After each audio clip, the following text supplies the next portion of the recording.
Diego Bandito. Go Diego! Go Diego! Go Diego! EDSA. Itaas ang kamot sa mga angkol. Itaas ang kamot sa mga angkol. Bunalikol, bunalikol, bunalikol.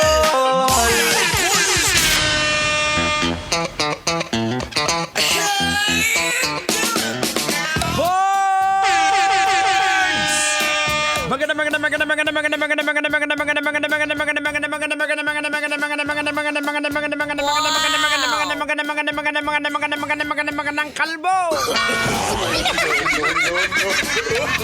Hey, check your love radio. TikTok that is there now exactly 28 minutes after 8 o'clock in the evening.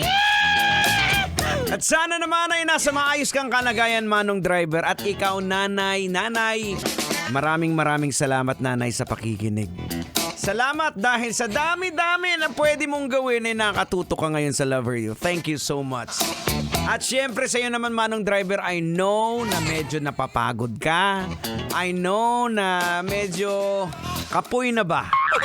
Kasi simula pa kaninang umaga, don't worry, I got all the music. We got you covered right here dito sa Love Radio. Kasi alam nyo naman, pagpatak ng alas 5. Kailangan pa bang i-memorize yan? Basic! EDSA na! Ayan, dito naman sa programang EDSA. Malulupit na tugtugan, papa sa inyo. And of course, you will learn a lot of things.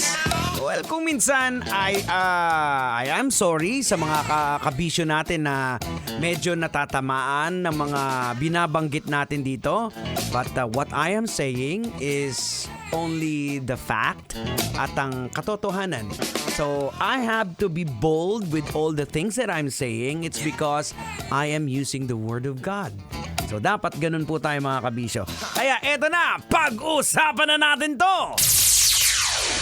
May baka panindig balahibong na record sa dashcam ang isang rider na bumiyahe ng madaling araw sa Cagayan de Oro City. Oh no! May biglang tumawid daw sa kalsada at nang mabangga niya ito, biglang naging usok na inakala niyang tao. Wow! Ba, hindi na natin patatagalin to, Tang. Logican na natin to, Tang. Sige, Tang, logican na natin to. Ay, sige. Huwag mo nang patagalin. Logican mo na yan. Logika na yan! Logika na yan! Hoy, Duday! Pambihira tong bata. Manahimik ka nga. Pambihira. O eto mga kabisyo, anong leksyon ang ating mapupulot? Anong aral ang ating madudukot? Boards, ito ang basic. Marami talagang kwento nito sa probinsya. Di ba? Kadalasan ang mga nagkukwento nito na nakakakita ng maligno o kung ano-ano is yung mga anotang. Ay, siyempre, yung mga galing sa inuman, yung mga hubog. Pabihira naman, oh. Hinubog nga istorya, bla? Galing inuman, ayan. Pero ito pong nakuna ng camera ng isang motorista. Napanood ko po kasi. Para po sa akin, masasabi kong parang isang phenomenon. Kasi totoo nga naman, nung pinanood ko, parang tao talaga siya, tumawid bigla. Nang nabangga, parang biglang naglaho na parang hangin. Well, hindi po natin pwedeng sabihin guni-guni lang yun kasi parang may figure na nabuo. Pero logican pa rin po natin, mga kabisyo. Kaya naman may programa, andito yung programa natin para logica natin, di ba? Well, the belief in ghosts and paranormal phenomena is deeply medyo na-establish na po sa paniniwala sa maraming kultura around the world. However, from a scientific perspective, wala pong empirical evidence to definitely prove na patunayan ang pag-exist po ng ghosts or paranormal activity. Marami pong mga reported sightings na nakakita or experiences that often medyo na-attribute po siya sa psychological factors. Yun po yung mga dahilan, psychological misinterpretations of natural phenomena or even trick or deception.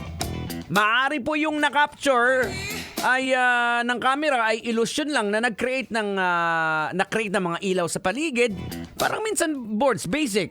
Nararanasan mo pag may dumaan sa tabi mo pero wala naman pala. Pinipilit mo na meron. O, yung pala, hubog ka. Lasing ka kasi feeling mo may dumaan. Wala naman. Ay naku mga kabisyo, ang bilis ng oras. Maraming salamat sa pagantabay and I hope that you learn a lot of things dito sa ating programa. Ang tabayanan, susunod, pagkagat ng dilim. Totoy na lab, Totoy Bato. Up next, dito po sa 90.7 Love Radio. Ito po niyo abang lingkod, Diego Bandido na laging nagsasabi at nagpapaalala, on whatever you do it all for the glory of God. Kailangan pa bang i-memorize yan? Basic! Kailangan pa bang i-memorize yan? Love Radio. Basic!